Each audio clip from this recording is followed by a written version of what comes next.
આવશે ત્યારે એ વ્યક્તિ કહે છે કોઈ વાંધો નહીં, મને ફાંસીની સજા આપે તો હું લેવા તૈયાર છું.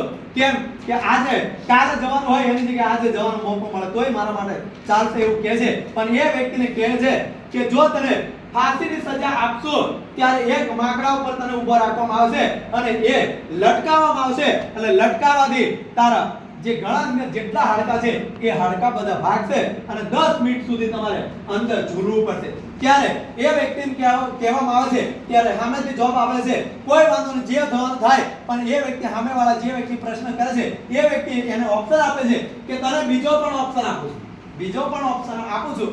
એ ઓપ્શન એવો છે કે જેની વાત કરીએ તો એક ઝેરીલો સાપ લાવવામાં આવશે અને એ સાપ તારા હાથ ઉપર ડંખ મારશે અને એક જ મિનિટમાં તારો જીવ જશે. તો તારે નક્કી કરવાનું છે કે સાપથી મરવું છે કે ફાંસીથી મરવું.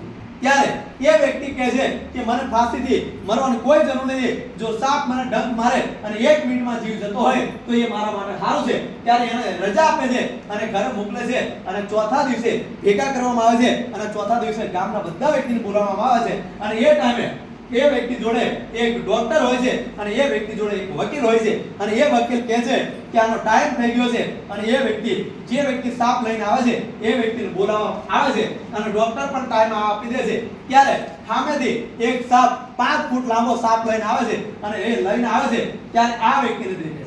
એ વ્યક્તિ સાપને પણ દેખે છે. ખુરશીમાં બેઠેલો વ્યક્તિ જેને ડંખ મારવામાં આવે છે એ વ્યક્તિ સામે દેખે છે, સાપ લઈને આવે છે. ત્યારે આ વ્યક્તિ નજર કરે છે કે મારો જીવ જવાની તૈયારી છે.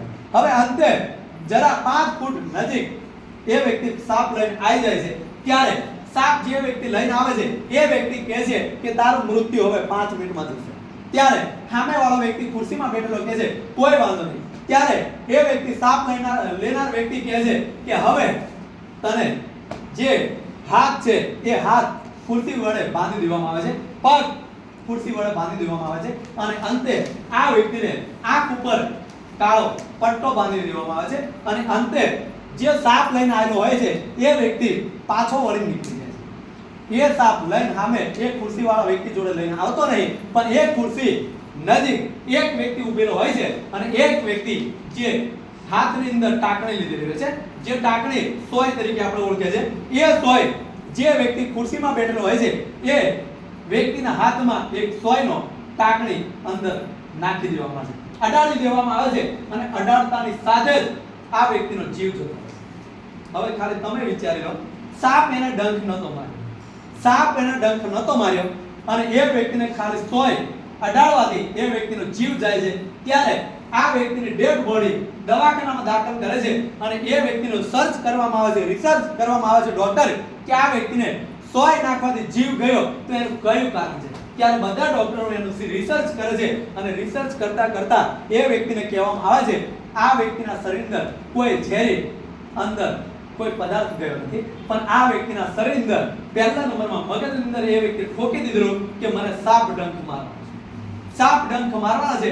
એના કારણે એ વ્યક્તિ જે સોય અડાડી છે એ સોયના કારણે એનો જીવ ગયો છે, પણ સોય અડાડવાના કારણે જીવ નહીં ગયો, પણ એ વ્યક્તિના મગજમાં ફિટ કરેલું હતું કે મને આ સાપથી જીવ જવાનો છે. ત્યારે આ વ્યક્તિને સોચ ખાલી મગજની અંદર અસર કરવાના કારણે એ વ્યક્તિનો જીવ ગયો હોય તો તમે વિચારી લો કે બિઝનેસની અંદર આયા પછી તમારે પણ સોચ બિઝનેસ જેવી રાખવી પડશે. સાચી વાત છે ખોટી વાત?